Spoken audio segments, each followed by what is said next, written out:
Hola, ¿cómo están? Buenas tardes, bienvenidos al programa Agenda Pública, una edición más aquí en Canal TNE Televisión. En esta ocasión, para saludar también el respaldo y el apoyo que nos da la Fundación Instituto de Estudios Laborales, que es una fundación dedicada a, como su nombre lo dice, a desarrollar estudios, capacitación y formación fundamentalmente en el mundo de los trabajadores, los sindicatos, y que le agradecemos a la Fundación Fiel estarnos acompañando y estarnos apoyando. En esta jornada va a estar con nosotros una buena cantidad de mesas, así que nos alegramos mucho. Si usted quiere ver estos estudios, estos están en www.fundacionchile, Fielchile, perdón, me equivoqué, fielchile.cl, www.fielchile.cl. Me lo había anotado y todo, igual me equivoqué. Bien, vamos a comenzar nuestro programa con un amigo, Mauro Salazar. Mauro Salazar es sociólogo, es analista político y columnista de varios medios digitales, así que lo vamos a saludar y esperamos tenerlo también en un par de ocasiones junto a nosotros para analizar diversas temáticas, tanto a nivel nacional y también latinoamericano, porque no vivimos solos, no vivimos aislados, vivimos en un continente, en una región, como se llama también, que es América Latina, donde están pasando muchas cosas, algunas asombrosas. De esas vamos a conversar. Mauro, bienvenido a nuestro programa, bienvenido a Agenda Pública. Bienvenido, Fernando. Gusto por la invitación y espero que tengamos un diálogo productivo. Espero que tengamos un diálogo atractivo, además, porque le pueda interesar a nuestra teleaudiencia. Mira, el domingo pasado fueron las PASO en Argentina, son las primarias abiertas, simultáneas y obligatorias. Ese es el nombre de las PASO. Y es un mecanismo que encontraron los argentinos, muy al estilo argentino, de legalizar y formalizar una elección previa a la elección general, porque sus corrientes y sus alianzas políticas a veces tenían 2 o 3 candidatos que querían ir por una misma alianza y decían, bueno, ¿cómo resolvemos? Esto que en Chile se hace un poco con primarias por cada partido, en Argentina lo legalizaron e hicieron una primaria general, donde participan y concurren todos, pero esta fue con una característica especial en que los grandes bloques de gobierno en Argentina llevaron un solo candidato, cada uno. Bueno, ¿para qué les voy a explicar yo si tenemos a Mauro Salazar? Mauro, cuéntanos un poquito, ¿cuál es tu visión de lo que sucedió en las primarias, en las PASO Argentina y la llamada estrepitosa derrota del actual gobernante que es Mauricio Macri? Bueno, en primer lugar está lo que tú señalas, que tiene que ver con este nuevo mecanismo de las PASO que se venía gestando desde el 2009, si no me equivoco, y ya entra en régimen o en legalidad el año 2011. Y una forma de innovación que ciertamente ha tenido algunas objeciones durante estos días por los costos asociados a esta nueva forma de representación política y validación de la democracia. Ahora, yo creo que los resultados son bastante contundentes desde el punto de vista de que la lectura de diagnóstico que hace el macrismo, Cambiemos en definitiva, que es la alianza, pierde de vista, a mi modo de ver, 2 factores. ¿Ya? Uno que es histórico en el caso argentino, que es una herencia del peronismo histórico y que tiene que ver con la idea de lo nacional popular. La cuestión de lo nacional popular, la cuestión de un gasto público ampliado, incluso en el mapa universitario, es una cuestión que la sociedad argentina, so pena de gobierno gorila, de la caída de Frondizi, de la dictadura, de la noche de los lápices del año 76 al 83, después del retorno a Galtieri, ha logrado de una u otra manera sostener a lo largo del tiempo, resistiendo diversos embates. Entonces, yo creo que hay un primer factor de orden histórico, estructural, que, insisto, representa un clivaje cultural de larga duración, de largo aliento, dentro de la cultura argentina. Y en segundo término, están los propios Kirchner, ¿ya? Que tienen 12 años en el poder, 2003, 2015, si no me equivoco, y si bien es cierto, ellos ingresan en una dinámica de globalización, de mercado abierto, lo hacen con ciertas reglas de protección y refrendando mecanismos de cobertura. Entonces, ¿cómo te enfrentas a este problema? De un lado tiene clivajes culturales que protegen la capa media, por ejemplo, un gasto público ampliado, una sociedad en donde el Estado pareciera hacerlo todo, y de otro lado los 8 años de Cristina, bueno, los 4 anteriores de Néstor, que refrendan también la idea del subsidio, de la cobertura, más este arraigo del clivaje cultural. Entonces, ¿cómo Macri juega en esas dos veredas, digamos? ¿Qué tipo de liberalización genera en una sociedad en donde estos componentes de salario, qué sé yo, de prestaciones de educación, de urbe, de vivienda, están fuertemente arraigadas? Entonces, lo que hay en alguna medida es una debacle de expectativas económicas, es una debacle, diría yo, de las promesas del ajuste. Macri reendeudó el país nuevamente, ¿ya? Los Kirchner, más allá de todas las diferencias que uno pueda tener con su gestión, con la parte última incluso de su gestión, donde hay mucha crítica, lograron disminuir drásticamente las tasas de deuda internacional. Entonces, en virtud de eso también, el macrismo vuelve a endeudar el país. Entonces, ahí hay un fenómeno que lo primero es eso. Yo creo que tiene una dificultad estructural el macrismo para enfrentar estos dos ejes, entre la cobertura y el subsidio activo de los Kirchner en su último periodo. Digamos en las cifras, por lo menos las últimas que yo vi, Alberto Fernández, que es la dupla que hace con Cristina Fernández de Kirchner, los Fernández y Fernández, alcanzó el 47%, Mauricio Macri el 32% y otro que viene descolgado del kirchnerismo, que es Roberto Labaña, alcanzó un 8%. La cifra que a mí me llamó la atención es la cantidad de votantes en las primarias. Llegaron casi a 25 millones de argentinos, lo cual representa cerca del 75% del total de los que podían votar. Es una cifra enorme para lo que sucede en nuestra región, particularmente para lo que vemos en Chile, que vemos que aquí en Chile se hacen unas primarias por sector o por bloque, donde participa muy poca gente, donde el porcentaje que influye en la elección final no es decisivo quizás, para poder calcular a partir de las primarias quién podría ganar una elección nacional. Sin embargo, en Argentina las fuerzas de los Fernández salieron inmediatamente casi a celebrar la victoria en octubre. Ya se dan por ganadores en octubre. Tú bien has señalado que hemos visualizado en el periodo último de Macri la inflación galopante, enorme. El precio del dólar dice que se disparó después de las primarias. Una cesantía enorme y no haber cumplido con su promesa, que es la gran promesa que tienen los gobiernos de derecha, digamos neoliberales, no sé, unos más, otros menos, pero la gran promesa que es mejorar la economía. Si hay algún campo donde los gobiernos de derecha debieran dar cancha, tiro y lado, como dicen los jugadores de Rayuela, debiera ser en la economía. Sin embargo, no les ha ido bien, no les ha ido bien en la economía a los gobiernos en América Latina, un poco para ampliar el panorama, ¿no? Sí, yo creo que ahí tú dejas rebotando un tema que es de largo debate. ¿Qué viene en la región? Porque de un lado algunos teóricos de izquierda se aceleraron en los últimos años a pensar, a sostener, mejor dicho, que venía un cambio de ciclo irreversible, que tiene que ver con una restauración conservadora, y eso no necesariamente es así. O sea, tiene el caso de Bolsonaro en Brasil. De Bolsonaro en Brasil, que tiene la complejidad entre desregular, por el lado de una extrema derecha, y mantener un electorado cautivo respecto a la moralidad, a lo evangélico. El problema es que Bolsonaro no tiene una constitución a lo Guzmán, como opera en el caso chileno. Entonces ahí hay un lío que obra desde el punto de vista de la liberalización económica full time y mantener la matriz valórica o moral, que es un poco el caso chileno. Por otro lado tiene a Lenín Moreno, que yo creo que va a ser absorbido en Ecuador o consumido no por fuerzas conservadoras necesariamente, sino que el propio progresismo que aún mantiene vivo Correa, quien lo va a absorber por dentro, ¿ya?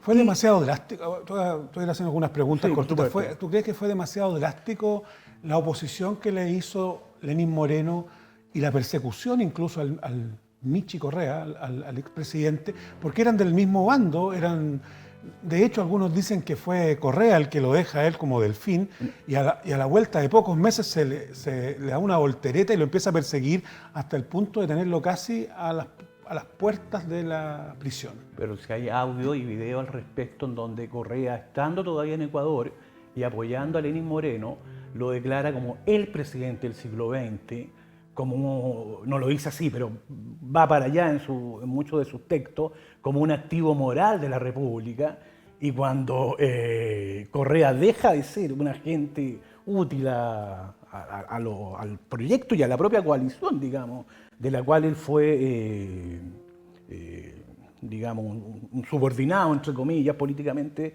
de Correa, rápidamente empieza un juego de vendetas, de acusaciones, en la cual Lenín Moreno participa activamente, y con acusaciones muy drásticas, con todos los mecanismos de judicialización, incluso sirviéndose mucho de la prensa que rivalizó con Correa, más allá de las reacciones virulentas que el propio Correa tenía. Entonces, efectivamente se da este escenario, digamos, del viraje que probablemente viene en Ecuador, de la baja adhesión de Bolsonaro versus a este electorado cautivo desde el punto de vista moral, y lo que va a ocurrir con alta probabilidad en Argentina en octubre, y ahí tú tienes una trastocación geopolítica. Pero sí quiero agregar algo a eso. El único caso que es inerradicable porque tiene un exceso de neoliberalismo, es casi un modo de ser, digamos, un hito, algo que está arraigado hasta en la porosidad, en donde tenemos izquierda neoliberal, el caso chileno.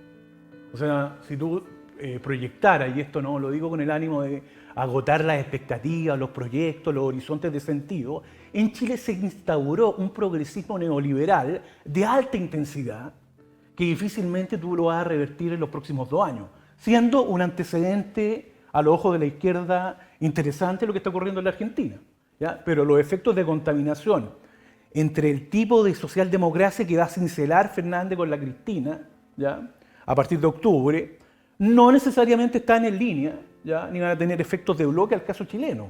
El caso chileno tiene algo así como de irreversible, de un conjunto de sujetos absorbidos, digamos, en una matriz, en una boutique de bienes y servicios de extrema desregulación, ¿ya?, con un progresismo ubicuo, inclasificable, y con un desdibujamiento identitario en una serie de partidos, ¿ya? Incluso hablaba yo con un amigo hoy día en la mañana y decía, bueno, el lío que tiene Chile Vamos. Yo pensaría que Chile Vamos tendría que mantener su vocación de mayoría, si es que esa es, digamos, de manera consistente la tesis, mantener también una lógica dramatúrgica, discursiva de los actores, volver a los discursos políticos, evitar la gramática del PIB, del crecimiento excesivo. Creo que tienen que volver a los procesos retóricos y ojalá que sean capaces, digamos, desde la perspectiva de ellos, de sostener este anuncio de proteccionismo de capas medias, porque si no es así, el tema de las sobreexpectativas que generaron de los tiempos mejores puede tener algún símil con lo que ocurre respecto a Macri. Eso te iba a comentar, porque, mira, lo que ocurre quizás en América Latina, si uno lo pudiera leer de alguna manera, con estos resultados de las PASO en Argentina, de las primarias argentinas de cara a las elecciones de octubre, es que tenemos en Argentina un fracaso del gobierno neoliberal de Macri. Pareciera ser que Brasil va por lo mismo. Lenín Moreno en Ecuador, con otras razones y con otras lógicas, quizás le pueda pasar algo similar. ¿Para qué podemos hablar de Perú, donde están todos los presidentes presos y el que no, suicidado? Es terrible lo que está viviendo Perú. Entonces, ocurre que después de un lustro o quizás una década de gobiernos progresistas, por llamarlo de alguna manera, una palabra bien curiosa que en algún momento te voy a invitar a deconstruir, porque hay muchos que se llaman progresistas. De hecho, Macri viene también de un partido que se dice a sí mismo progresista, que era el PRO. Bueno, estos gobiernos progresistas, digamos, de izquierda en América Latina, en Brasil con Dilma Rousseff y antes con Lula, en Argentina con los Kirchner, con el Mechi Correa en Ecuador, bueno, con Evo, que todavía está ahí incólume en Bolivia, y en Chile, con todo lo que fue la concertación y la nueva mayoría, viven 10 años de esplendor, la izquierda latinoamericana, y luego viene la debacle, consumido fundamentalmente por la corrupción, por el descrédito político, que pone también en riesgo la democracia, quiero que conversemos sobre eso un poquito. Y luego de eso que aparecen los gobiernos neoliberales, pareciera ser que, salvo Chile, que puede también tropezar bueno, ya ha tropezado harto con las encuestas, parece que no les va a durar la administración más de una elección. Van a tener que entregar el poder. ¿Tú lo ves así un poco? ¿Que podría venir un reflujo de la derecha, un retroceso de la derecha y una aparición nuevamente de una izquierda progresista en América Latina? Pero en un ámbito de mixtura. Por ejemplo, ¿qué tipo de izquierda o qué tipo de kirchnerismo se va a constituir en la Argentina en los próximos 4 años? Yo creo que ellos se van a tener que distanciar en alguna medida de lo que fue su versión original del 2003 en adelante, o cuando Néstor con el lápiz Bic le decía a los argentinos desde Casa Rosada, Casa Colorada, perdón, siempre la suelo confundir, no le compren a eso durante 60 días, digamos. Ese tipo de ejercicio nacional popular va a tener que estar más contenido. Yo creo que ellos van a tener que pasar de una socialdemocracia maximalista, ¿ya?, o radical, como lo fueron en algún momento, a una socialdemocracia más moderada, ¿ya? Yo no creo que pueda haber una restitución, digamos, tal cual obró el año 2003-2004, por las condiciones geopolíticas de que el chavismo está abriendo para toda América Latina. Creo que el escenario otro, es más híbrido, es más de mezcolanza. Y vamos a ver qué texto genera ahí también el nuevo polo socialdemócrata, con qué tipo de gobernabilidad trabaja. Ahora, de todas maneras, si eso ocurriera en un contexto más híbrido o de mixturas, como yo te señalo, la excepcionalidad para todas las direcciones del caso chileno, porque es un modelo, y esto no lo digo por un exceso de pesimismo, sino más bien realismo, es un caso en donde el neoliberalismo derrotó a la democracia. Entonces, tú tuviste una despolitización en los años 90 de la sociedad chilena, y este dato es relevante. Esa despolitización parte en parte porque la élite del arco iris, a fines de los 80, estaba muy al tanto de cómo terminó Alfonsín en la Argentina, con varias huelgas de la CGT encima, tiene que abdicar 3 o 4 meses, le entrega el mando a Menem, y de allí que Elwin abraza la idea del realismo, si uno hiciera una genealogía, una historia más prolija, más fina, y coloca en la agenda, que fueron determinantes para los gobiernos de la Concertación, a Cortázar y a Ominami, ¿ya?, un Ominami joven aún, entre comillas, y abraza rápidamente las dinámicas del crecimiento económico y de una gobernabilidad normalizadora. Entonces, el caso chileno es absolutamente sui generis en los dos ámbitos, tanto en un eje de derechización de la región, o de restauración neoconservadora, como lo llaman algunos autores, o tanto como en un eje de izquierdización. Se mantiene con una política exterior, por ejemplo, la de Heraldo Muñoz, que era con distancia hacia Caracas, con algunos vínculos hacia el Pacífico, con relaciones bien perpendiculares o cortocircuitadas, por llamarlo de alguna manera.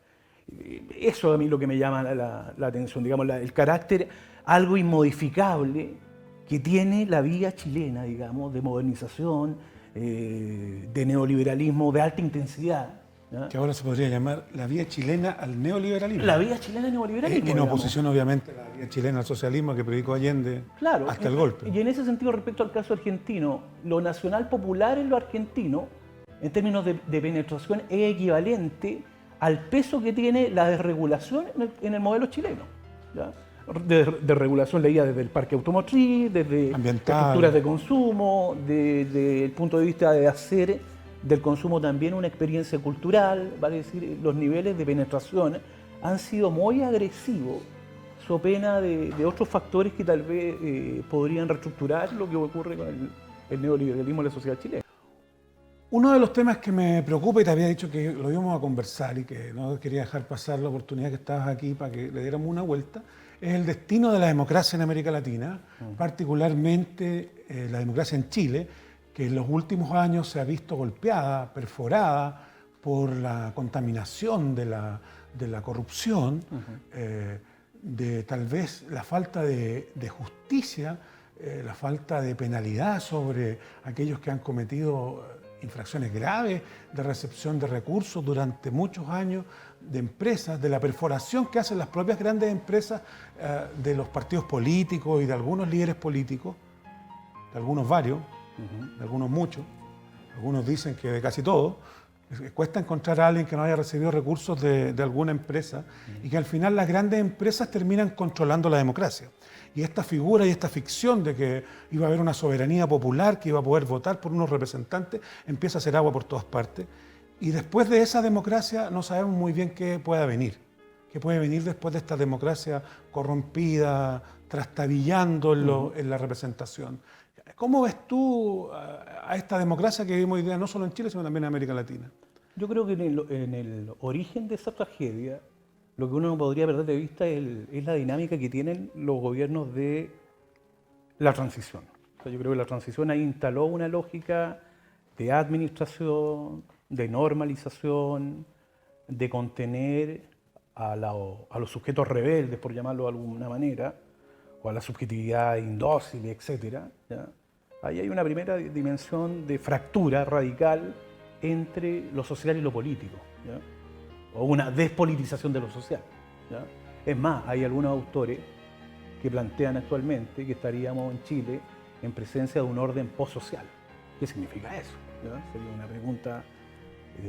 volcado completamente al individualismo. Volcado al individualismo y simultáneamente la teoría democrática está infectada por el lenguaje de la excelencia, que es todo el paradigma managerial de accountability, excelencia, gestión y todo eficacia, eficiencia, todo el vocabulario managerial, sí, en donde aparece el lenguaje PIP. Entonces yo creo que ahí el discurso managerial socava radicalmente todo lo que es la democracia como liturgia, lenguaje, ritualidad, símbolos y elencos que tengan tramas discursivas también. O sea, tú tienes que tener, por ejemplo, tú tomas el modelo de Piñera y un modelo que reduce las dosis de deliberación de manera mucho más drástica que respecto al agua y sus ministros. De última, el crecer con igualdad implicaba que los ministros establecían ciertas metáforas y esas metáforas eran funcionales y eran parte del proceso deliberativo de la propia gobernanza.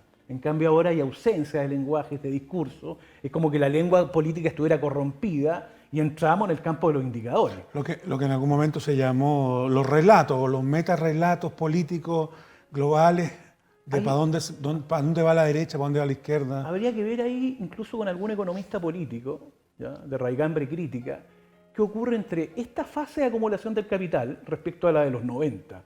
Porque de última los gobiernos de la transición podían establecer una suerte de equilibrio entre el crecimiento, el desarrollo y una retórica de la igualdad.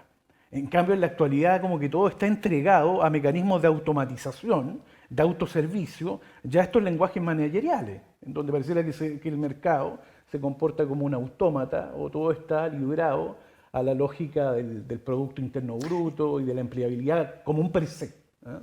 Nos quedan 3 minutos, te voy a hacer la última consulta a propósito de relatos y esto, que estamos hablando respecto del futuro inmediato de la democracia. ¿Tú crees que basta con que hayan buenos proyectos políticos, como uno puede escuchar en algunos politólogos en Chile, que si hay un buen candidato, si hay un buen programa, si hay un buen proceso, si hay una buena fuerza política que convoque a la gente va a volver a las urnas? Y por otro lado, otros dicen, no, lo que pasa es que aquí se está instalando ya un fondo o una actitud de fondo de la ciudadanía, que es no ir a la urna de quien esté. A mí ya no me convence, nadie me convence.